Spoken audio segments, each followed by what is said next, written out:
misol sen ishlatishni xohlamaydigan erkak bo'lsa, ishlashni xohlamaydigan qiz topishing. Misol uchun mana men vodiylikman. Men vodiylik. Endi vodiyda ko'p oilani ko'rganman. Ayol ishlamaydi. Ayol uyda o'tiradi. Yetkazib beradi-da. Shunga erkak ishlaydi. Endi ikkovlar ham shaxsiy fikrini aytdilar. Qarang. Aytyapsizki, oilada ayol kishi ishlasa deyapsiz. Men oyim shu qilib o'rgatgan. Ya'ni seni puling bu seni oilangni va meni pulim degan, ayolning puli bu o'zini puli. Ya'niki aytilgan 15 yil yashadingiz, 15 yil siz ta'minladingiz. 15 yildan keyin menimcha oyning 15 yorug' 15 xona hayotga yomon kunlar kelmaydi, hech kim aytmaydi-da. Shu sabab oldini ko'rgan, oldini bilgan odam yaxshi. Xotin ishlamasligiga yoki xotin ishlashiga, uyda o'tirishiga yoki o'tirmasligiga qarshiligi ayol ishlamasin deydigan darajada odam bo'lsa, shtobi ta'minlab qo'yiladigan, daveriya beriladigan odam bo'lsa, o'zi bossin. Shunday narsa, shunday o'ylab ko'rganman. Xullas, xotin ham ishlaydi, lekin ayoli erkakdan ko'p pul topadi. Va ayolning tili uni qaynatasini oldida ham uzun. Na oilada hurmat bor, na boshqa narsa. Bu yoki oilani shu ayol boqayotgan. Ayol shunda baxtlimi? O'zim bilmayman, so'rab ko'raman. Vodiyga borib, agar ayol baxtli bo'lsa u yaxshi.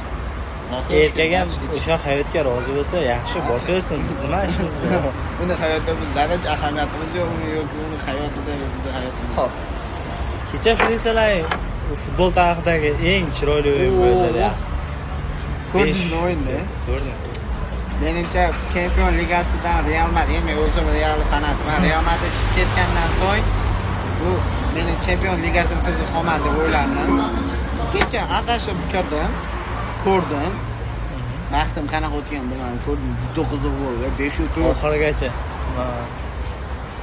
Nemislar kuch qanaqa desa ko'ryapsiz, 5-2 hisobdan chiqib ketdi. Undan oldin fransuzlar 3ta orqada qolib ketgan payt chiqib ketdi Bavariya. Hop. Real Madrid muxlisman dedingiz. Real Madridga Mbappe kelishdan oldingi va kelgandan keyin hayot. Mbappe kelishdan oldin Chempion Ligasida chempion bo'lgan. Hop. Vinicius o'zi 2 ta chempionlik bergan. Viniciusni yomonlayotganlarda, Viniciusni yomonlayotganlar hozir Mbappeni ham yomonlash kerak deb o'ylayman. Mbappe noto'g'ri ta'sir qilib qo'ydi komandaya. Penaltiga o'ynaydigan bo'lib qoldi yo qanaqadir bor kuchini ishlatmayapti. Balki jahon chempionatiga kuchini tejayotgandir. Mbappemi? Ha. Chunki alami qolib ketgan o'sha. Bu yerda Vinicius ham ikkalasi mening fikrimcha, men realchi emasman, lekin aytaman, ikkalasi bitta qanaqadir qovushmayapti bitta jamoada. Ikkalasi ham bittasi egoist inson bitta joyda. Bir taym uni tushirish tarafdoriman men. Neymar bilan bo'lgan voqeada PSJda Neymar bilan Mbappe birga o'ynaganda PSJ hech balo yuta olmagan. Ikkalasi ketgandan keyin hammasi yaxshi bo'lib ketdi. Ikkalasi braziliyaliklar xarakteri hammasi bir xil даже Vinicius bilan Neymar bir-biriga o'xshab ketadi xarakter egolari. Mbappeda ham bor edi shu narsa. Shuning uchun plus-minus qo'shilmay yaxshi jamoa shakllanmagan. Hozir Realda ham shunaqa narsa bo'lyapti. Fikrimcha. Xo'p. Men futboldan sal chetlashamiz. Mana o'zimizni bugungi hayotimiz, ya'ni hammamiz universitetda o'qiymiz. Har xil yo'nalishda. Siz kirgan yo'nalishingiz bo'yicha kelajakda ishlamoqchimisiz yo boshqa kasb olib ketmoqchimisiz? Men to'g'risini aytaman, bitta joyda ishlayotgan odam emasman. Shunaqa ish bo'lishi kerak menga. Ertalab bitta ish qilib, obeddan keyin boshqa ishimga borib, erkin ish grafigi, soatlab ofisda o'tirib ishlagim kelmaydi meni. Shuning uchun shu SMM sohasini o'rganib kelyapman anchadan beri. Jurnalistika sohasini oladigan bo'lsa, jurnalistikada ham qanaqadir bir nimalar qilaman, rejalarim bor. Shu bilan birga shu hozir ishlayotgan sohamda ham ketish niyat bor. Bunga Yusufbek nima deydi? Meni rejalarga keladigan bo'lsa. Har bir inson o'zini bu yog'ida rejasi bor, bu yoqda rejasi bor. Albatta sukut orqali qilingan har bir narsa kelajakda o'z nimasini ko'rsatadi, ovozini chiqaradi. Albatta bo'rondan oldin kichik sukunat vujudga keladi. Demak, hozircha sukunat, xudo albatta to'fon bo'lishini kutinglar. Yusufbek aytmoqchiki, galangnagun sinirab qo'yiladi.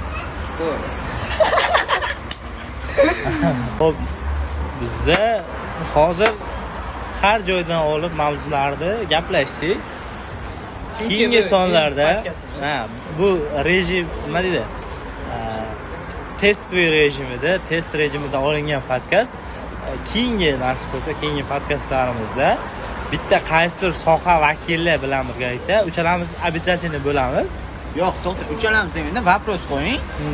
Keling, yaxshisi alohida podkast olganimiz yaxshimi yoki uchalamiz ham chiqqanimiz yaxshimi? Agar alohida olinglar deganlar kommentariyada bir son yozib qoldirsin yoki uchovinglar bitta qilib oladigan uchovinglar bitta qilib olinglar deganlar kommentariyaga 3 bahodirni yozib qo'ysin. To'g'rimi? Demak, shunday qilamiz. Bizda keyingi mehmonlar kim misol uchun? Ozodbek O'rolov. Qizlarga suyuqi yo'q. Adashdim. Qizlarga gapirishni bilmaydigan bola. Siz agar o'sha bola sizga qiziq bo'lsa, o'sha blogga savollar yozib keting. Bizga kommentariyada ozodni belgilab ketinglar, обязательно ozodbekdan. Bilamiz, muxlislar ko'p bo'ladi. Xo'p, albatta bugungi podkastga kattadan katta yordam bergan sizga rahmat, do'stimizga rahmat. O'zim sog' bo'ling albatta birinchi o'rinda. shunchalik tashrif buyurganlaringiz uchun katta rahmat. Bu ilk sonimiz, hali bir davomli bo'lib, xudo xolasa bir oycha voqada, bir oydan keyin vodiyda davom ettiramiz. Albatta inshaalloh.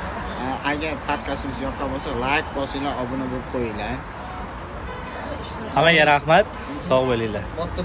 Oson yechim. Oson yechim bo'lsa, oson qolamiz hammasi. Telegramga premium, obunachi, Instagram uchun, YouTube uchun obunachi kerak bo'lsa, albatta oson yechim bot orqali kirib foydalanishlari. Va hozir bu yoq kishini aytgan va men aytgan kitoblarni audio varianti va PDF variantini ham oson yechim botdan mutlaqo bepul, faqat sizlar uchun.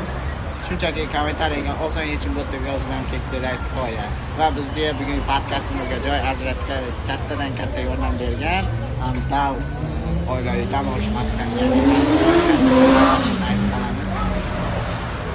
Sog' bo'ling, salomat bo'linglar. Keyingi ko'rsatuvni aniq ko'ringlar. Ozod uchun o'zlaringiz yozib ketinglar. Ozodbek O'rolov uchun.